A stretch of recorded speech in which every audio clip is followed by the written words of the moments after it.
Only one thing in life is certain, and that is that we're all going to die someday.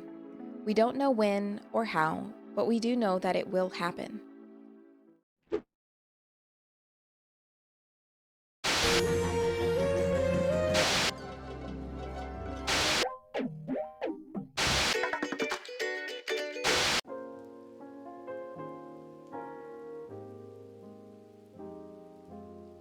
Hello there, my name is Meghan Martian, and I'm a cartoon that likes to talk about cartoons. If you knew you only had a few months left to live, what would you do? Would you take that trip you've always wanted? Confess your love to someone?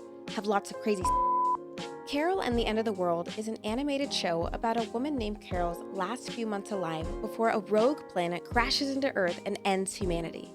It's a whimsical, quiet, and thought-provoking look at life, death, and the point of it all. Find meaning. Live the life you want, in the way you want. Time is almost up. With 7 months and 13 days remaining, what will you be doing? The show's creator, Dan Guterman, describes it as a love letter to routine, a show about the comforts of monotony. Carol might be one of the most interesting characters on TV today, not because she's especially daring or heroic or because she has great one-liners. No, Carol is interesting because she lacks the qualities you'd expect to find in the main character of a show about the end of the world. So this is... Name? Carol Cole. She's quiet, awkward, and melancholic. The type of person that, in a group setting, you might forget is there. I find her interesting too because she reminds me of myself, and not necessarily in a good way. She reminds me of the parts of myself that I don't particularly like my aversion to risk, difficulty speaking in group settings, and awkward tendencies. She's an uncomfortable reflection of what it feels like to be an outsider.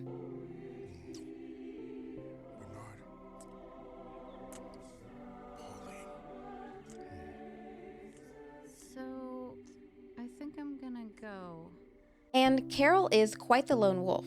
In a world where everyone is trying to knock adventurous items off their final to-do lists, Carol stands alone. She isn't skydiving or traveling or learning something new. Instead, she longs for the simple and comfortable routines of yesterday. I'm calling to maybe set up an appointment for a cleaning.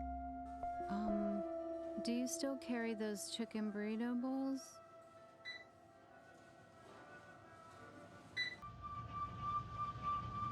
What? What are you doing here? I'm doing my laundry. My clothes were dirty. As I watched Carol and the End of the World, I found myself having the same concerns for Carol that her parents expressed in episode 1. They saw you outside an Applebee's. Oh. The abandoned one on Junction, near the mall. They said you were walking around, looking inside, and then you... They said you got inside and sat in one of the booths. We just don't want you to miss out. No. Once she reaches her end and the rogue planet crashes into Earth, will she really be at peace knowing she spent her final days sitting in an empty Applebee's? I wouldn't. But maybe I'm not giving Carol enough credit. Applebee's in Carol and the End of the World is more than just a mediocre chain restaurant. It's a symbol. At first, it's a symbol of a past that will never exist again. It's a way of life that brought Carol comfort. And then it becomes a medium through which Carol creates a community and fosters connections it seems she didn't have before.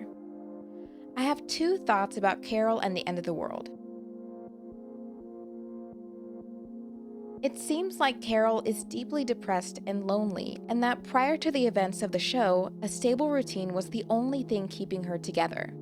But now that the world is ending and daily rituals are a thing of the past, Carol has nothing to hold on to anymore.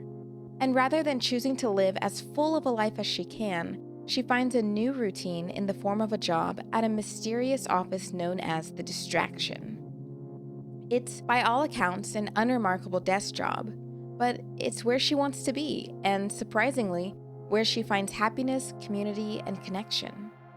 Personally, the office is the last place that I want to be. I find it depressing and soul-sucking, and the day I began working remotely was the day I realized just how much happiness was drained by having to commute to and spend a majority of my time in a fluorescent-lit cubicle surrounded by people and noise and... Although I can't relate to Carol wanting to spend her final days in an office, I can understand the need for something stable to hold on to, as something as scary as a world-ending planet barrels towards you. I can also understand why an older, single, and seemingly friendless woman would seek connection with others in her final days. The need for community is a universal and deeply human experience. Number 2, we're all going to die. Only one thing in life is certain, and that is that we're all going to die someday. We don't know when or how, but we do know that it will happen. In Carol and the End of the World, every character knows when they will die, and this knowledge reshapes how they choose to live their life, with most choosing to be adventurers and find joy as often as possible. Although we don't know when our time will be up, shouldn't we be doing the same thing when possible? Taking chances, being brave, living, not just surviving? Obviously, that is easier said than done, but Carol and the End of the World got me thinking a lot about how I'm choosing to live my life. There are so many things I want to do that seem embarrassing and require vulnerability, like starting a YouTube channel, that I've put off for so long. I want to try new things, take chances, and do what makes me happy as often as I can before I die. I want to live outside my head and be a part of the world while I'm still here. And Carol and the End of the World was a good reminder of that. There was a time we were all lost, looking for somewhere to go. I wish I didn't have to work as much as I did. Maybe I could have done it differently. Sometimes you just gotta give things time to be lost. Who's ready to die tonight? Before they can be found. Carol! Carol! Carol? Carol? Carol! Carol Daphne Cole. I love you, Carol.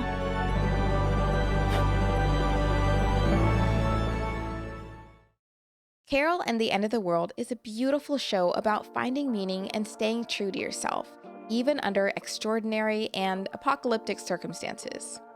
If you like dry, deadpan humor, feel a bit stuck yourself, and don't mind a few glimpses of Grandma's boobs here and there, I highly recommend you give it a watch. Thank you so much for joining me. I hope you enjoyed, and I'll see you in the next video.